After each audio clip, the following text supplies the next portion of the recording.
क्या आपको भी लगता है कि आपका बच्चा हाइपर एक्टिव है? दिन भर दौड़ना, भागना, इधर से उधर कूदना, गाड़ियों के ऊपर चढ़ जाना, गेट के ऊपर चढ़ना, सोफे से नीचे कूदना, तेज-तेज बोलना, जल्दी-जल्दी बोलना, क्या इस तरह का बिहेवियर बच्चा शो करता है? तो आज के इस वीडियो में मैं आपसे बात करूँगा कि हम कैसे बच्चे की जो हाइपर एक्टिव बिहेवियर है, उसको हम कम कर सकते हैं।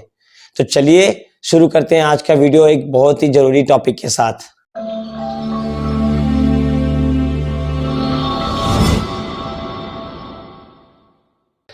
नमस्कार, मेरा नाम राजकुमार है। मैं एक सीडीए चाइल्ड डेवलपमेंट एड और एक स्पेशल एजुकेटर हूँ। मैं पिछले 14 सालों से हमारे बच्चे जिनको स्पेशल नीड है उनके विकास के लिए काम कर रहा हूँ। देखिए, जब हम हाइपर एक्टिविटी के बारे में बात करते हैं तो हमें यहाँ पर कुछ स्ट्रेटजीज तरीके अपनाने पड़ते हैं बच्चे के साथ, और वो तरीके कैसे हम उसको मतलब इस्तेमाल करते हैं उसके बारे में मैं आपसे बात करूँगा। बेसिकली मैं आपसे 5 स्ट्रेटेजी के बारे में बात करूंगा, 5 तरीकों के बारे में बात करूंगा जिसको आप यूज कर पाएंगे अपने बच्चे के साथ, और उससे काफी चेंज आपको लगेगा बच्चे के साथ। ठीक है, तो वो कौन कौन से तरीके हैं उनको हम समझ लेते हैं। सबसे पहला है विजुअल टाइम टेबल। देखिए, मैं जब भी किसी पेरेंट से बात करता हूँ, है ना, या उनको कोई घर के लिए सुझाव देता हूँ, तो मेरा सबसे पहला जो स्ट्रेटजी रहता है, वो चाहे बच्चा जिसको ऑटिज्म है या एडीएचडी है या आईडी है, मैं उनको बोलता हूँ कि बच्चे का एक विजुअल टाइम टेबल बनाइए, और ये होना बहुत ज़रूरी है।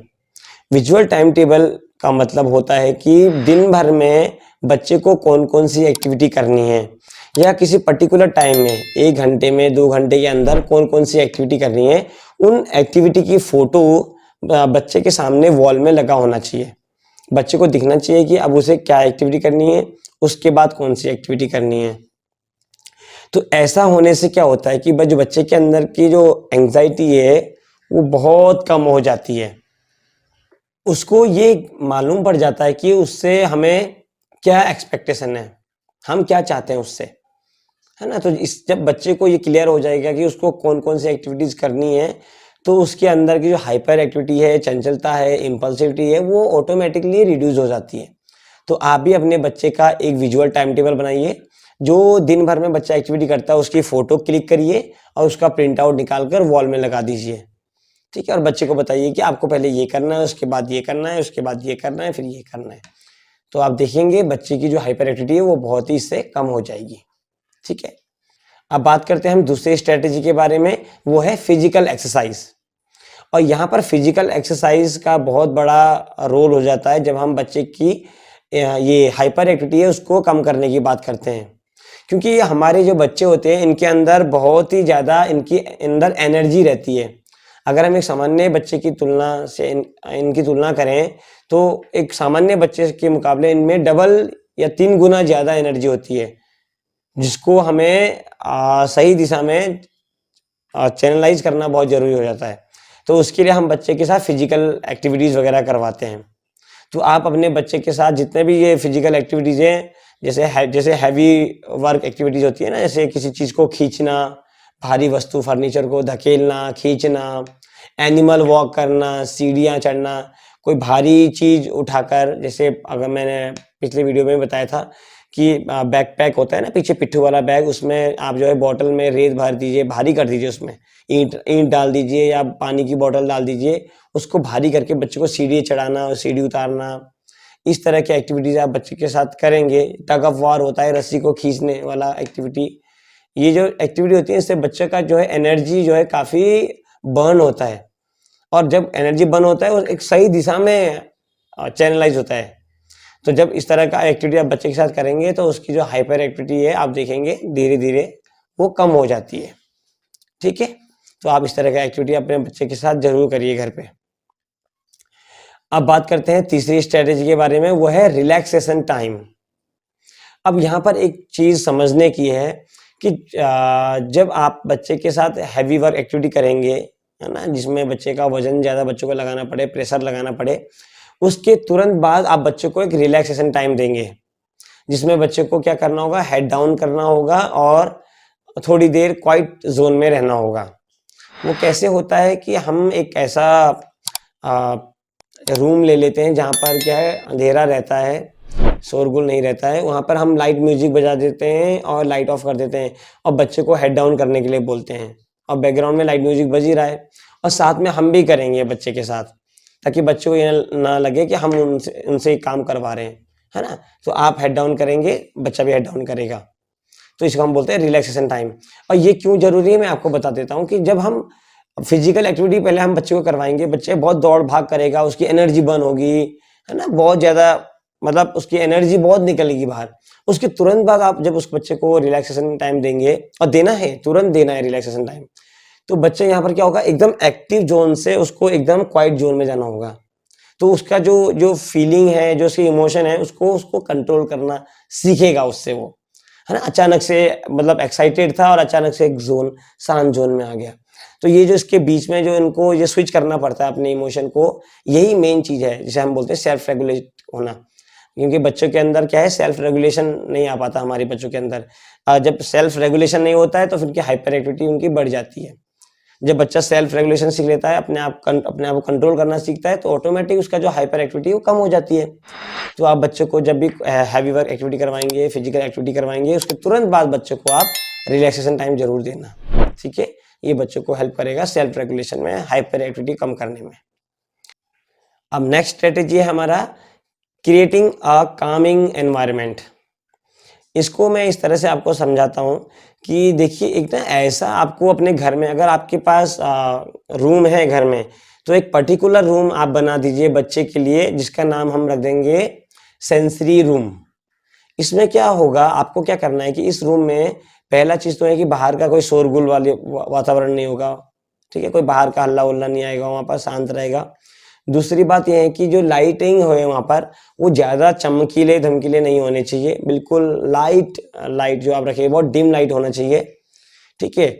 आप बाजार से लाइट खरीद सकते हैं, रंग कलरफुल लाइट मिल जाते हैं, बहुत आंखों को चुभते नहीं है वो लाइट, इस तरह की लाइट। साथ में आपको एक मतलब बैकग्राउंड में एक स्मूथिंग रिलैक्सेशन वाला म्यूजिक आप प्ले कर सकते हैं।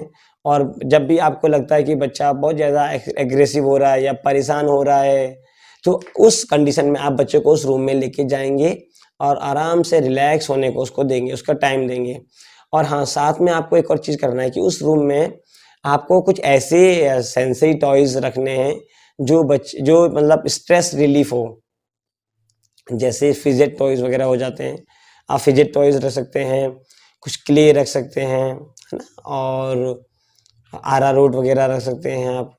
तो ये कुछ जितने भी सेंसरी टॉयज हैं आप उसको वहाँ पर रख सकते हैं। इसके साथ साथ कुछ अगर आप बच्चे को जानते हैं, अच्छे से पहचानते हैं कि बच्चा किस चीज़ के साथ खेलना ज़्यादा अच्छा लगता है उसको, उन चीज़ों को भी आप वहाँ पर रख सकते हैं। तो इससे क्या होगा कि बच्चा एग्रेसिव होगा या काफ़ी परेशान होगा, तो उस जगह पे जाके बच्चा शांत हो जाता है, ठीक है। तो एक पर्टिकुलर बच्चे का एक अपना स्पेयर टाइम बच्चे को मिल जाता है, जहाँ पर कोई बड़ा उसको निर्देश नहीं दे रहा, कोई उसको परेशान नहीं कर रहा।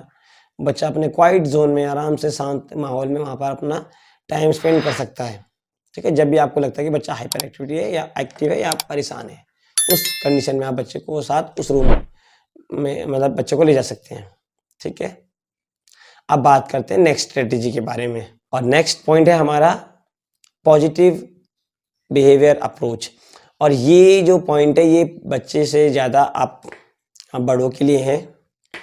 इसमें करना क्या है कि आपको जो है, जब भी आपको लगता है कि बच्चा कुछ ऐसा एक्टिविटी कर रहा है जो आप चाहते हैं, मतलब अच्छा एक्टिविटी कर रहा है, जो आप जो चाह रहे हैं बच्चे से वो बच्चा कर रहा है, तो उस केस में आपको तुरंत बच्चे को प्रेज़ करना है, तारीफ़ करना है।